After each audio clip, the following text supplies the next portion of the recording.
Back in 2013, World of Tanks was at one of the biggest points in its history. The game was exploding in popularity across Europe, CIS, and North America, and you could actually feel that energy everywhere. Every update felt important, forums were constantly active, YouTube was full of replays and tutorials, and almost every player believed the game still had a huge future ahead of it. Wargaming's administration back then had a very different relationship with the community compared to today. Developers were constantly present on forums, answering questions, teasing upcoming tanks, and discussing balance changes directly with players. Community managers became recognizable names because people actually followed update news closely. Every patch note created arguments for weeks, especially when a favorite tank got nerfed or artillery received changes.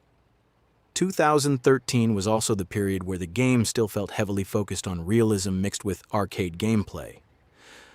Armor mattered a lot more. Weak spots mattered. Players spent hours learning where to penetrate tanks like the KV-1S, T-29, or Tiger II. Gold ammunition existed, but it wasn't nearly as common as it became later, mostly because players had to buy it with actual gold before major economy changes happened. The updates during that year completely shaped the game people remember today. New tank lines kept arriving, and every nation felt unique. Soviet heavies were aggressive and powerful. German tanks had incredible accuracy and armor. American tanks dominated hull-down positions, while French autoloaders introduced a completely different style that terrified inexperienced players. One of the most memorable moments was how often maps and matchmaking changed. Players constantly debated whether artillery was ruining the game or whether certain maps favored camping too much. Matchmaking itself became legendary for frustrating players. People joked constantly about getting bad teams or impossible battles where low-tier tanks got thrown against monsters several tiers higher. And despite all the complaints, every update still felt exciting. Patch days genuinely felt like events. Servers went offline for maintenance, forums exploded with speculation, and everyone rushed to test new tanks and mechanics the second servers came back online. The clan scene was also massive in 2013. Clan wars actually meant something important because owning territory on the global map gave clans gold income and status. Strong clans became famous across servers, and players dreamed about joining them one day. Some battles were treated almost like esports matches long before modern competitive gaming fully exploded. Another thing people remember is how social the game was. Before Discord became dominant, most players used TeamSpeak or Skype during battles. Entire evenings disappeared while platooning with friends, grinding credits, or simply talking while waiting for destroyed teammates to finish matches.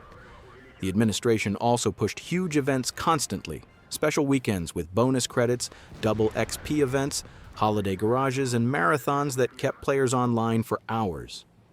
Christmas events especially had a unique atmosphere that many veteran players still talk about today. At the same time, 2013 wasn't perfect at all.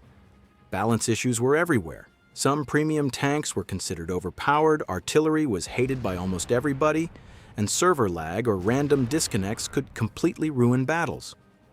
But weirdly enough, those frustrations became part of the experience too. People complained constantly and then logged back in the next day anyway. That's why so many players still remember World of Tanks 2013 emotionally. It wasn't only about tanks or updates. It was the feeling of being part of something huge while the game was still evolving rapidly. Every patch changed the battlefield, every new tank line created new metas, and every evening online had the chance to become a memory people would still talk about more than 10 years later. The meta back then also had a very solved but unstable feeling. Players thought they understood the game, but every patch would quietly break something people relied on. Heavy tanks weren't just strong, they were the default win condition. On city maps, if your IS-3 or E-75 line lost the corner fight, the match often just collapsed from there. There wasn't much flexibility baked into team compositions and random battles. Whoever controlled the main choke usually controlled the entire game. That's why coordinated platoons felt so overwhelming in 2013. Even just 2 to 3 good players and heavies could completely lock a flank. What made it more extreme was how vision and map control worked. Passive spotting was already strong, but it wasn't yet as refined as later years, so a lot of meta gameplay came down to intuition rather than strict spotting rules. People would push or hold positions based on experience, not precise mechanics knowledge. That's why you saw so many battles where one side just randomly evaporated after overextending into bushes on Prokhorovka or Malinovka. Medium tanks slowly started shifting into a more aggressive role, but it wasn't fully developed yet. Good players were already abusing speed and flanking routes, especially with the T-54, but the average player still treated mediums like lighter heavies, so there was this gap between high-skill meta and public server meta that felt huge. In good hands, mediums looked broken. In average hands, they looked useless. Tank destroyers were basically area denial machines. The German TD line especially created this psychological pressure effect. Even if they weren't spotted, everyone assumed they were aimed at them. That fear alone shaped movement patterns. People would avoid entire lanes just because a Jagd Panther II might be there, so the meta wasn't only mechanical, it was psychological. Artillery influence in 2013 was still strong enough that it changed the pace of entire matches. Pushes weren't decided by armor alone, but by whether you risked getting focused by multiple SPGs. This created a weird pacing system where early game was often passive, mid-game was probing, and late game was explosive. If artillery survived into late game, it could completely flip even losing teams. On the administration side, balance philosophy was still very big swing oriented. Instead of micro-adjusting tanks every few weeks, wargaming tended to let problems exist until a major patch solved them. That's why certain metas felt so dominant. They were allowed to stay dominant longer. When changes finally came, they often arrived in large reworks rather than gentle tuning. One of the clearest examples was how artillery and economy changes were handled together. Administration wasn't just tweaking damage values, they were actively trying to reshape player behavior. Reducing artillery count, adjusting shell performance, and changing credit economy for high-tier play all worked together to force more direct engagement. But the transition period was messy, so the meta felt inconsistent for a long time. Clan Wars meta was basically its own ecosystem.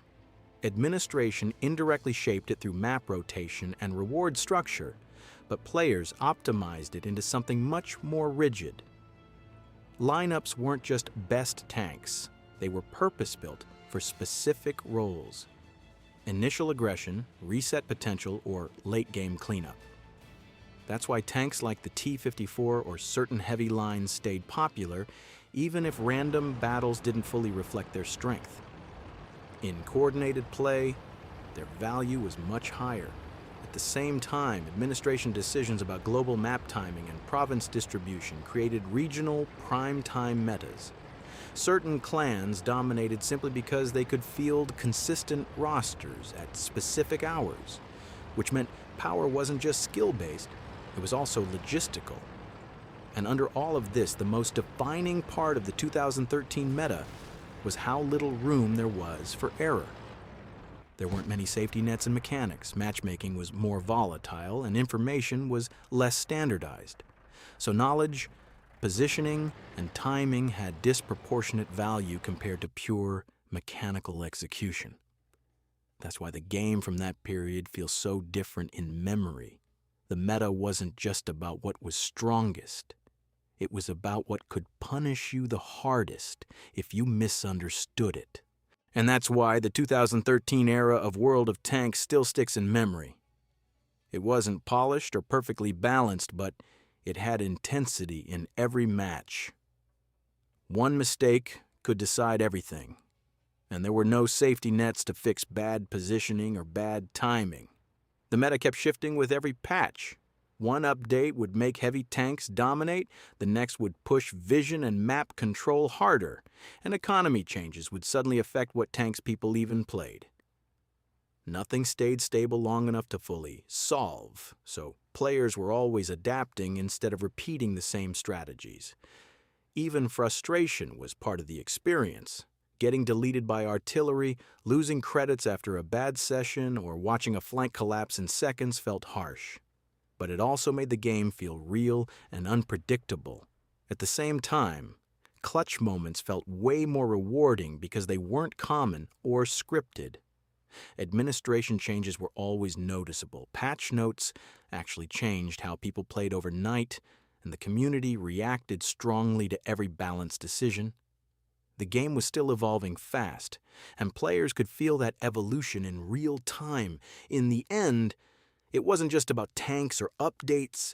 It was about a version of the game where everything felt risky, immediate, and alive, where every battle could become a story worth remembering.